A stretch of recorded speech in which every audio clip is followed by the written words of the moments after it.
আসসালামু আলাইকুম এভরিওয়ান। আজ আমি চলে এসেছি বাবার বাড়িতে ঈদ করতে। যদিও আমি কাল 2-3 দিনের জন্য শ্বশুর বাড়ি থাকতে যাব। তারপর এখানে এসে ঈদ করে আবার যাব শ্বশুর বাড়ি থাকতে। তো এই যে আম্মু এখানে ইফতারির জন্য সব কিছু তৈরি করছে। আম্মুর হাতের ইফতারি খেতে আমার খুবই ভালো লাগে, আর আমি এই ইফতারিটা খেতে খুবই মিস করছিলাম। ফাইনালি রোজার শেষের দিকে এসে আম্মুর হাতে ইফতারি খাবো। আমি ডিমের চপগুলো এখন টেবিলে রেখে দিলাম। আরও সালাদও আছে, ফ্রুটস আছে।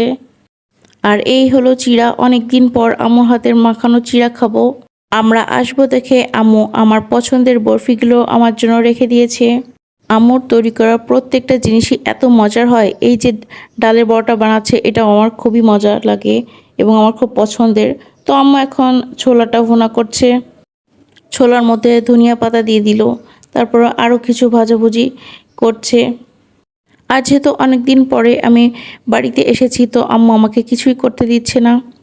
তো ছোটোবেলার মতোই আমি আম্মুর রান্না করার সময় আম্মুর পাশে দাঁড়িয়ে আম্মুর খাবার রান্না করে দেখছি। আম্মুর রান্না করা প্রায় শেষ, আর এখন ইফতার গোছানোর পালা। তো প্লেটে প্লেটে সবার জন্য ইফতার গোছানো হয়েছে। ইফতারের জন্য আম্মু অনেক কিছুই তৈরি করেছে। আর এখন কিছুক্ষণ পরে আজান হবে, তো আমরা সবাই টেবিলে খাবার নিয়ে বসে আছি। এই যে জুয়েল মামাও আছে আমাদের সাথে। আমার ছোট ভাই সামি বারবার ঘড়ির দিকে তাকাচ্ছে আর আজান শোনার চেষ্টা করছে। আর এটা হলো আখের গুড়ের শরবত। আখের গুড়ের সাথে ইসুকগুলের ভুসিও আছে। আব্বু প্লেটে প্লেটে খেজুর দিয়ে দিল। আম্মু আম্মুর হাতে চিড়া মাখানো আনলো। আজকে এই পর্যন্ত, দেখা হবে নেক্সট ভ্লগে। আল্লাহ হাফেজ।